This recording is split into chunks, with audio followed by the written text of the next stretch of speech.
नमस्कार दोस्तों, स्वागत है आपका आज के weekly current affairs MCQ series में।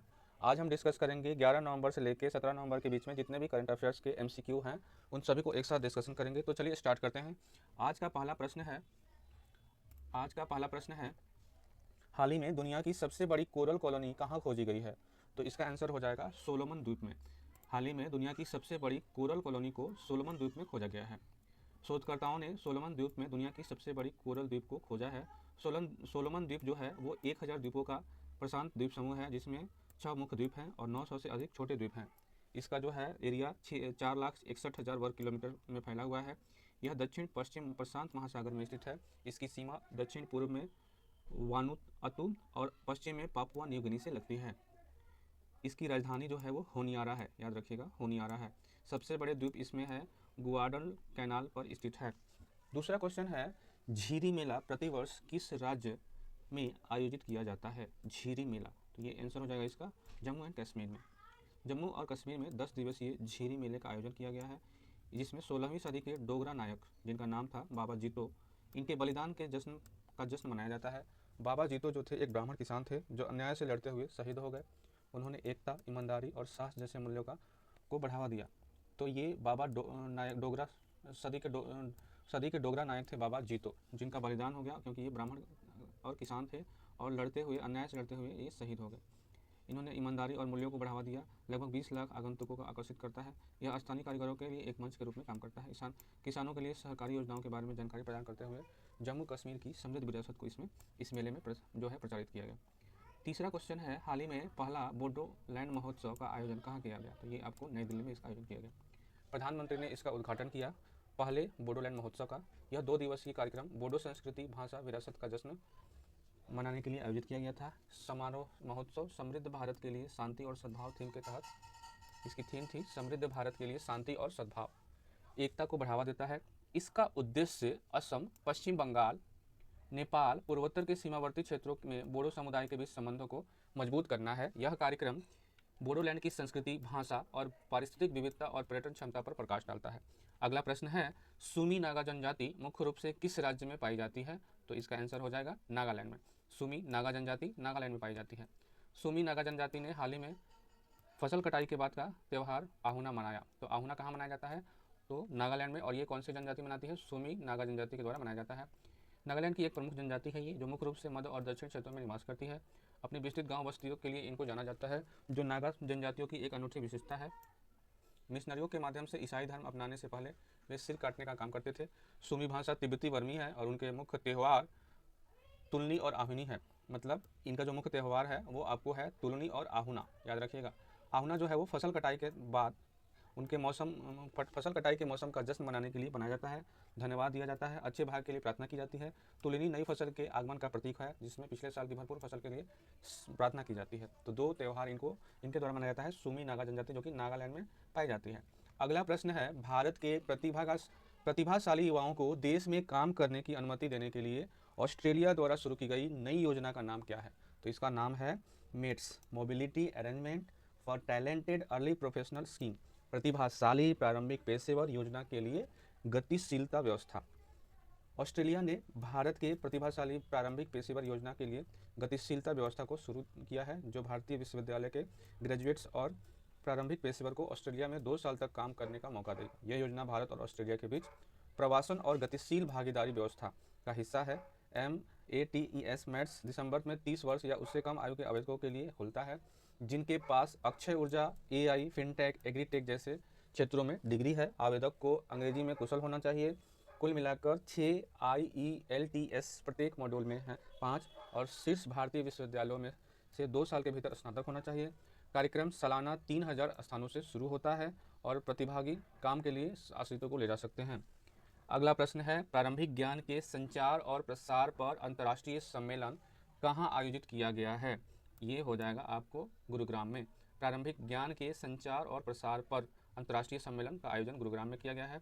गुरुग्राम विश्वविद्यालय में प्रारंभिक ज्ञान के संचार और प्रसार पर अंतर्राष्ट्रीय सम्मेलन शुरू किया गया है। इसका उद्घाटन वैज्ञानिक और प्रौद्योगिकी अनुसंधान परिषद, राष्ट्रीय विज्ञान संचार और नीति अनुसंधान संस्थान और गुरुग्राम विश्वविद्यालय द्वारा किया गया है। सम्मेलन में अंतः विषय अनुसंधान और प्रारंभिक ज्ञान को आधुनिक विज्ञान के साथ एकीकृत करने के महत्व पर ध्यान केंद्रित किया गया। अगला प्रश्न है 45वें भारत अंतर्राष्ट्रीय व्यापार मेले का आयोजन किस राज्य में या केंद्र शासित प्रदेश में हो रहा है? तो ये नई दिल्ली में हो रहा है। केंद्रीय मंत्री पीयूष गोयल के द्वारा नई दिल्ली के भारत मंडप में 43वें भारतीय अंतर्राष्ट्रीय व्यापार मेले का उद्घाटन किया गया। भारत व्यापार संवर्धन संगठन इसका आयोजन कर रहा है।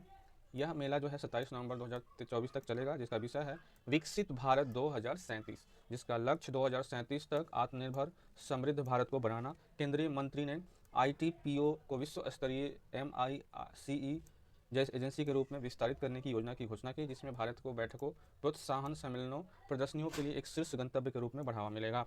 अगला प्रश्न है सुखना झील जो खबरों में थी किस शहर में स्थित है? तो याद रखिएगा सुखना झील जो है वो चंडीगढ़ में है।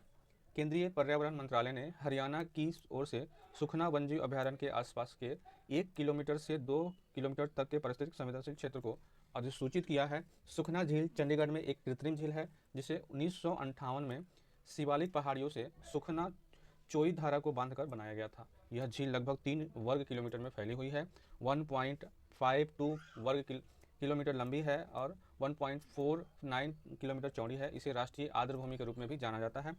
जल संग्रहण क्षेत्र में उबड़ खाबड़ भूभाग है। यह मिट्टी के कटाव के लिए प्रवण है, जिसमें गाद भारी पानी है। सुखना झील से सटा सुखना वन्यजीव अभयारण्य 26 वर्ग किलोमीटर में फैला हुआ है। यहाँ पे सर्दियों में साइबेरियन बतख, सारस और सारस जैसे प्रवासी पक्षियों को देखा जा सकता है। अगला प्रश्न है नवीन राम गुलाम को किस देश का प्रधानमंत्री नियुक्त किया गया है? तो इसका आंसर हो जाएगा मॉरिशस का प्रधानमंत्री नवीन राम गुलाम को नियुक्त किया गया है। नवीन राम गुलाम को एक दशक के बाद चौथी बार मॉरिशस के प्रधानमंत्री के रूप में इनको शपथ दिलाई गई है। इनके गठबंधन डू जजमेंट गठबंधन की चुनावी जीत के बाद 10 नवंबर के चुनाव के बाद 62% वोट के साथ 62 राष्ट्रीय विधानसभा सीटों में से 60 इन्होंने जीती। राम गुलाम ने स्टेट हाउस में शपथ ली, जिसमें सांसदों ने भाग लिया। 2006 में इन्होंने नौकरशाही को कम करने और मॉरिशस की अर्थव्यवस्था में विविधता लाने के सुधार किए थे, जो कि एक अफ्रीकी एशियाई वित्तीय केंद्र के रूप में विकसित हुआ। अगला प्रश्न है अपने उपन्यास आर्बिटल के लिए 2024 का बुकर 2024 पुरस्कार किसने जीता? तो सामंथा हार्वे को 2024 का बुकर पुरस्कार आर्बिटल उपन्यास के लिए दिया गया है। आर्बिटल उपन्यास के लिए इनको बुकर पुरस्कार दिया गया है। बुकर पुरस्कार वर्ष के सर्वश्रेष्ठ अंग्रेजी उपन्यास के लिए प्रतिष्ठित साहित्यिक पुरस्कार है, जिसकी स्थापना 1969 में यूके में की गई थी। यह पुरस्कार यूके या आयरलैंड में प्रकाशित किसी भी अंग्रेजी भाषा के उपन्यास के लिए दिया जाता है, चाहे लेखक की राष्ट्रीयता कुछ भी हो। विजेता को 50,000 यूरो मिलते हैं, जबकि शॉर्टलिस्ट किए गए लेखकों में 2500 यूरो मिलते हैं। बुकर पुरस्कार फाउंडेशन 2002 में स्थापित एक चैरिटी पुरस्कार और मैन बुकर इंटरनेशनल पुरस्कार की देखभाल करता है। अगला प्रश्न है long range and attack cruise missile किस संगठन द्वारा विकसित किया गया है? तो ये भारत के DRDO द्वारा विकसित किया गया है। DRDO ने हाल ही में long range attack cruise missile का पहला परीक्षण किया। यह यूनिवर्सल वर्टिकल लॉन्च मॉड्यूल का उपयोग करके मोबाइल ग्राउंड बेस्ड सिस्टम और फ्रंट लाइन शिप से लॉन्च किया जा रहा है। यह सटीकता और बहुमुखी प्रतिभा का प्रदर्शन करते हुए विभिन्न गति और ऊंचाई का जटिल युद्धाभ्यास करता है। उन्नत एवियनिक्स और सॉफ्टवेयर से इसको लैस किया गया है। DRDO ने इसको विकसित किया है। अगला प्रश्न है 2024 में 16वें इंडिया गेम डेवलपर कॉन्फ्रेंस का आयोजन किस शहर में होगा? तो ये आपको हैदराबाद में इसका आयोजन होगा। हाल ही में हैदराबाद में 16वां इंडिया गेम डेवलपर कॉन्फ्रेंस का आयोजन किया गया। इसका आयोजन game developer association of India के द्वारा किया गया। इसमें 150 से अधिक सत्रों 250 से अधिक वक्ताओं ने इसमें भाग लिया। सी विजिल 2024 किस देश द्वारा आयोजित रक्षा अभ्यास है? तो ये आपको भारत के द्वारा किया जाता है। भारतीय नौसेना ने 20 से 21 नवंबर को चौथा पैन इंडिया तटीय रक्षा अभ्यास सी विजिल 2024 का आयोजन जो है वो करने जा रहा है। इस बड़े पैमाने के अभ्यास में 6 मंत्रालय 21 संगठन शामिल होते हैं। इसमें कुछ सभी तटीय राज्य, केंद्र शासित प्रदेश, लक्षद्वीप, अंडमान निकोबार द्वीप समूह, तटीय रक्षा और सुरक्षा तत्परता मूल्यांकन चरण। तटीय रक्षा बुनियादी ढांचे का ऑडिट करने के लिए अक्टूबर में शुरू किया गया। पहली बार राष्ट्रीय सुरक्षा परिषद सचिवालय के अधिकारी, राज्य समुद्री पुलिस, तटरक्षक, मत्स्य पालन के साथ। तो इसमें 6 मंत्रालय शामिल होते हैं और टोटल 21 संगठन शामिल होते हैं। तो याद रखिएगा C vigil. Sahyadri tiger reserve किस राज्य में स्थित है? तो ये आपको महाराष्ट्र में है। सह्याद्री महाराष्ट्र के सह्याद्री रिजर्व में एक नया बाघ को देखा गया है। यह रिजर्व पश्चिमी घाट के सह्याद्री पर्वतमाला में स्थित है। 741.22 वर्ग किलोमीटर में फैला हुआ। इसे 2007 में कोयना वन्यजीव अभयारण्य और चंदोली राष्ट्रीय उद्यान को मिलाकर बनाया गया था। कोयना वन्यजीव अभयारण्य और चंदोली राष्ट्रीय उद्यान को मिलाकर बनाया गया था। रिजर्व में शिव सागर और वसंत सागर जलाशय शामिल हैं। ऐतिहासिक रूप से यह मराठा साम्राज्य के समय का है, जिसमें शिवाजी महाराज से जुड़े किले हैं। यह इलाका चट्टानी पठारों, कंटीली झाड़ी, न्यूनतम मानव जनित प्रभाव से भरपूर है। अगला प्रश्न है, वायेजर 2 अंतर्राष्ट्रीय अंतरिक्ष यान किस अंतरिक्ष संगठन द्वारा प्रक्षेपित एक मानव रहित अंतरिक्ष जांच है? तो इसको नासा के द्वारा छोड़ा गया है। नासा ने वायेजर 2 अंतरिक्ष यान को, जिसे 1977 में लॉन्च किया गया था, ने बृहस्पति, शनि, यूरेनस, नेपच्यून के ऐतिहासिक फ्लाई बाई किए, जो यूरेनस और नेपच्यून पर जाने वाला एकमात्र अंतरिक्ष यान बन गया है। इसने नए चंद्रमाओं, छल्लों, यूरेनस के चुंबकीय क्षेत्र, नेपच्यून के ग्रेट डार्क स्पॉट जैसी घटनाओं की खोज की। वायेजर 2 ने पृथ्वी से आने वाली ध्वनियों और छवियों के साथ एक गोल्डन रिकॉर्ड बनाया, जिसका उद्देश्य संभावित अलौकिक जीवन था। अपने प्राथमिक मिशन के बाद वायेजर 2 ने 2018 में अंतरिक्षीय अंतरिक्ष में प्रवेश किया। ऐसा करने वाला दूसरा मानव रहित पिंड बन गया। तो वायेजर नासा के द्वारा छोड़ा गया, याद रखिएगा। अंतरिक्ष अभ्यास 2024 का उद्घाटन कहाँ किया गया? तो ये नई दिल्ली में किया गया। रक्षा अंतरिक्ष एजेंसी ने नई दिल्ली में भारत का पहला अंतरिक्ष अभ्यास 2024 शुरू किया। यह अभ्यास अंतरिक्ष आधारित परिसंपत्ति और सेवाओं के लिए बढ़ते खतरे से निपटने पर केंद्रित है। इसका उद्देश्य राष्ट्रीय रणनीतिक अंतरिक्ष उद्देश्यों को सुरक्षित करना, भारत की अंतरिक्ष क्षमताओं को सैन्य अभियानों से एकीकृत करना। यह अभ्यास अंतरिक्ष परिसंपत्तियों पर परिचालन निर्भरता की ओर गहरा करेगा और अंतरिक्ष सेवाओं के बाधित होने पर कमजोरियों की पहचान करेगा। अगला प्रश्न है, हाल ही में किस मंत्रालय ने राष्ट्रीय एमएसएमई क्लस्टर आउटरीच कार्यक्रम शुरू किया है? तो ये आपको वित्त मंत्रालय के द्वारा शुरू किया गया है।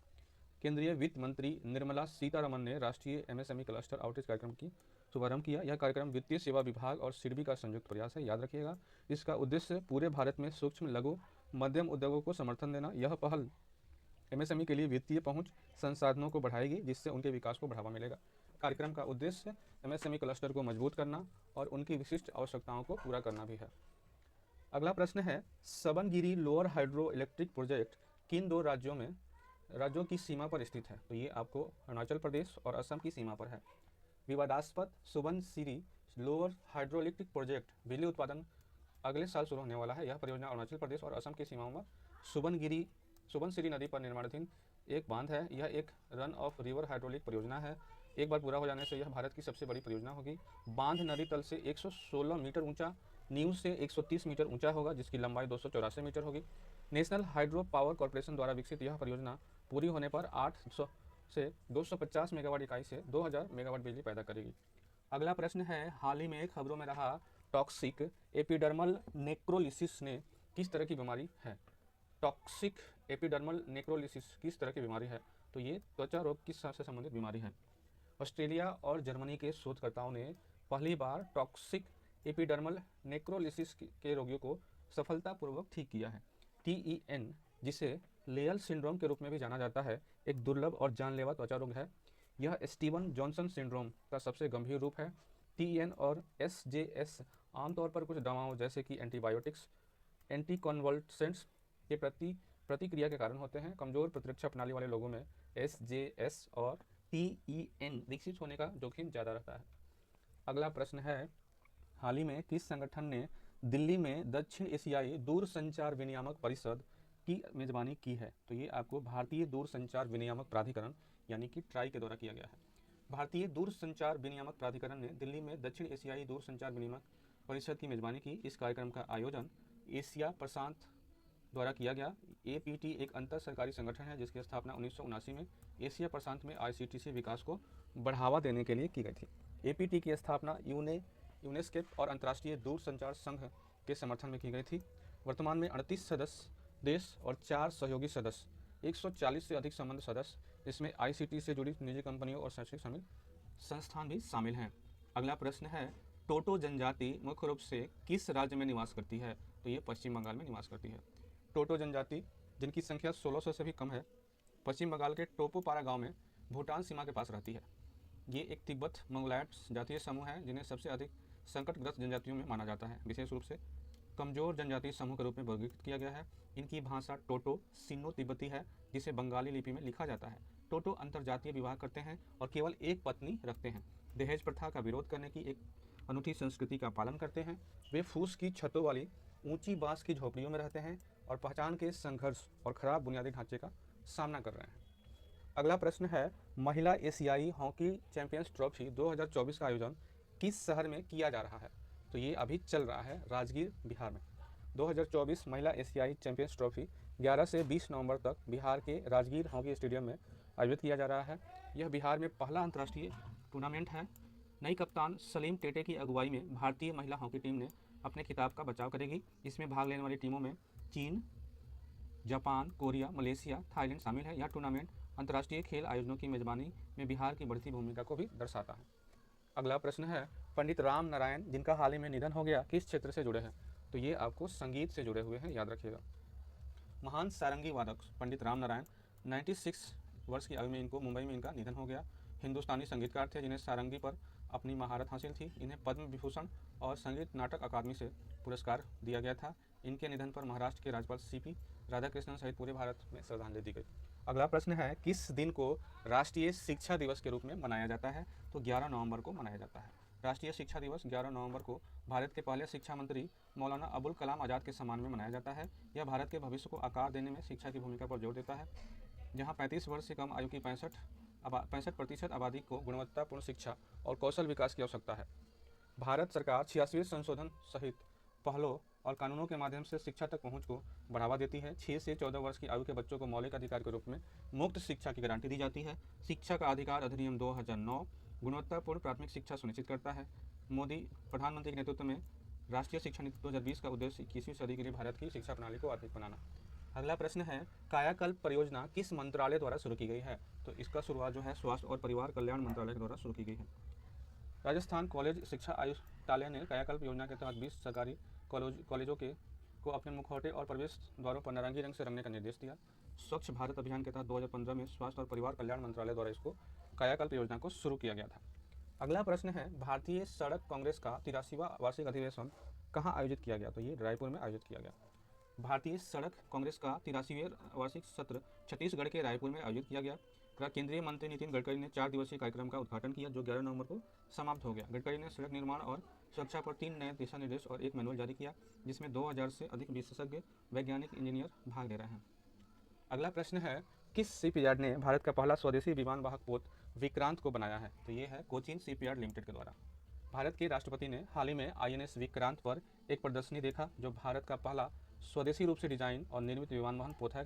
भारतीय नौसेना के युद्धपोत डिजाइन ब्यूरो द्वारा डिजाइन किया गया, कोचीन शिपयार्ड लिमिटेड द्वारा निर्मित किया गया। यह विमान वाहक पोत बनाने में सक्षम विशिष्ट समूह ने अमेरिका, रूस, ब्रिटेन और चीन के साथ शामिल होकर वैश्विक पहुंच के लिए ब्लू वाटर नेवी के रूप में भारत की स्थिति को मजबूत किया। जहाज में 43,000 टन का विस्थापन और 13,890 किलोमीटर की सहनशीलता है। यह लड़ाकू जेट और हेलीकॉप्टरों सहित 30 विमानों को समायोजित कर सकता है। विमान का संचालन के लिए एस्टोबार पद्धति का उपयोग किया जाता है। अगला प्रश्न है, समाचारों में देखा गया इक्वा इन पीरोप्लाज्मोसिस किस एजेंट के कारण होता है? तो ये प्रोटोजोआ के कारण होता है। हिसार में भारतीय कृषि अनुसंधान परिषद राष्ट्रीय अश्व अनुसंधान केंद्र को अश्व पीरोप्लाज्मोसिस के लिए WOAH संदर्भ प्रयोगशाला का दर्जा दिया गया है। अगला प्रश्न है, बेंगलुरु की पहली डिजिटल जनसंख्या घड़ी का उद्घाटन कहाँ किया गया? तो ये सामाजिक आर्थिक परिवर्तन संस्थान में किया गया।